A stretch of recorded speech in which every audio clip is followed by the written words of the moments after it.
the impact of this poor, mentally ill, alcoholic son of a bitch and what he did to the United States, that naughty old Joe McCarthy.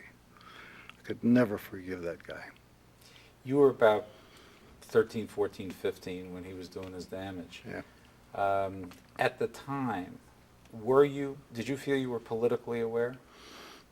I wouldn't describe myself as politically aware. I just knew that there was something wrong with this guy. It just, what he was doing seemed so unfair. It just seemed so wrong. It just smelled bad. I didn't know anything about communism or, this thing or that thing. I was a teenager. I wanted to have a good time, but you could see this guy, and it was bad. He looked like a bad guy, and he had so much power. It's disturbing. You think if a guy looks like a bad guy, he is a bad guy? Well, it depends on what criteria you're using. There are certain people who have an unpleasant look. I'm one of them. I don't think I'm a bad guy.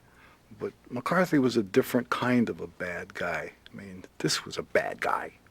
You see it in the eyes? It's in the eyes. I agree. Elvis Presley. That poor thing. I feel sorry for him.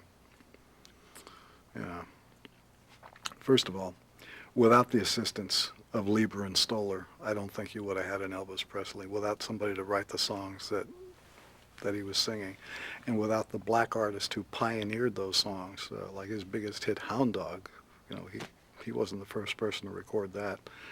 It was done by Willie Mae Thornton on the Peacock label, because I had her recording of it long before Presley ever put it out. And when I was going to high school, he was a big star, and everybody loved him, but I couldn't stand him. And then when he finally turned into this drug-infested blimp and OD'd, it was just tragic. At the time, of course, we've had a lot of people say to us that a lot of kids liked him because it was a way to annoy their parents.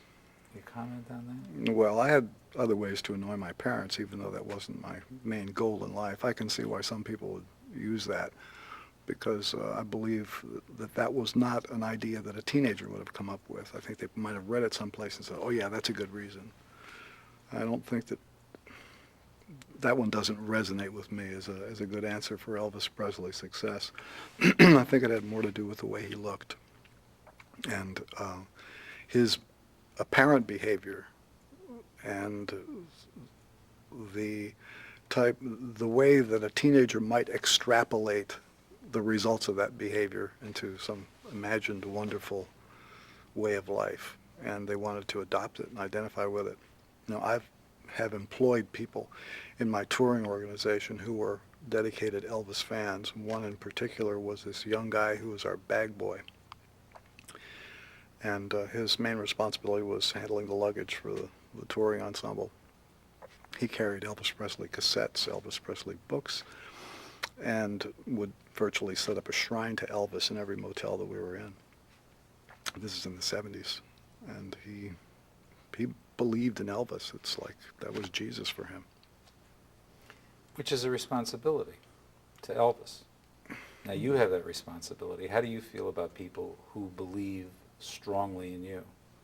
Well, I doubt whether there's anybody out there who sets up a shrine to me in motels across the land while carrying luggage. I don't think that I exactly fit that qualification. I know there are people who respect what I do, and I represent something to them, and I try not to let them down. In 1956, you formed the only R&B band integrated in the Mojave Desert, as a matter of fact, which I think is a fascinating thing altogether in itself. Could you remember a little of that, how it happened?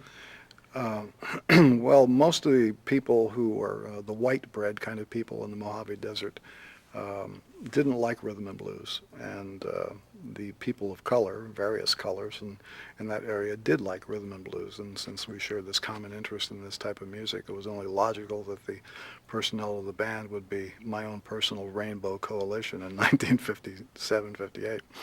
So the social structure of the high school was such that the people who really were the important students were the sons and daughters of the merchants and, well, the retail people who were the real citizens of the Antelope Valley. People like me who had come in there with their parents to work at Edwards Air Force Base or at the factory in Palmdale, we didn't count. We were just these foreigners that had come in. The real hardcore Lancaster, Palmdale elite were sons and daughters of people who ran alfalfa businesses. And so they were the cheerleaders. And they were the varsity guys and all that stuff. And they were really a scum of the earth.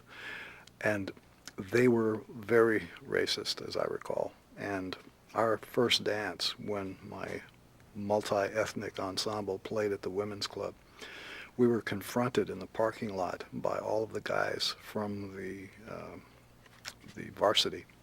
You know, they wanted to beat up people who dared to do such a thing. Unfortunately, the people who came to this dance were as racially mixed as the people who were on stage, and so when the varsity gentlemen were approaching us in the parking lot afterwards, there were a number of people of color who removed chains from the trunks of their cars and came up in back of the varsity people. So we never really had to fight them because they were outnumbered. But it created an atmosphere at school thereafter where it was very unpleasant. Did the group succeed thereafter? Succeed? Well, we managed to play some more dances. Do you remember what you played? What tunes? Well, there were only a couple of original songs. One of them was called The Omen, and another one was called Palm City Rock, and most of the rest of the material was instrumental versions of rhythm and blues records, which were not particularly current, but had been released within the period 5 years prior to our forming of the band. Songs like Behind the Sun, which was originally recorded by the Rocking Brothers on Imperial, and Okie Dokie Stomp, that was done by Clarence Gatemouth Brown on Peacock, and stuff like that. Pretty obscure material, but the people who liked rhythm and blues knew these songs. And we had maybe a song list of 20 tunes, and if we're running out of songs and the dance wasn't done yet, we would just stretch them out or play one of the earlier ones again, because we didn't have a chance to rehearse a lot. At that time, actually a couple of years before that, it was quite common around the country to have hydrogen bomb shelters and drills in school where kids hid under their desks. Duck and cover, right? Duck and cover, yeah. You remember that? They never invited us to duck and cover, even though if there were to ever be some sort of nuclear attack, we were probably in a pretty good target area because we were close to Edwards Air Force Base. We never ducked and covered. Did you worry about it? No. Did you ever worry about nuclear attack? No. Why? Just didn't seem like it was ever going to happen. You know, there's something about government that has always troubled me. You know, when somebody from the government tells you something, it always seemed like a lie, no matter what it was. It was just like fake. And everybody else would buy into it. And I just had a lot of trouble thinking that whatever they told you, that there could be any truth to it. You just couldn't trust them. Even local government? Yeah. So your first... It's even worse for local government because you can see what the guy does in his spare time. You know, you can see him on the street, see what a ponce he is. Can you see the other side of it? If, like, for instance, if you were president of the United States, Yeah. you think you could make a difference? Sure. How? What would you do? First of all, I don't owe anything to anybody, and that's different right there. Secondly, I don't believe in the platform of any of the parties, so I just make it up as I go along. And you have to know. Yes? Sorry, we're running out of tape. Change tape? Okay.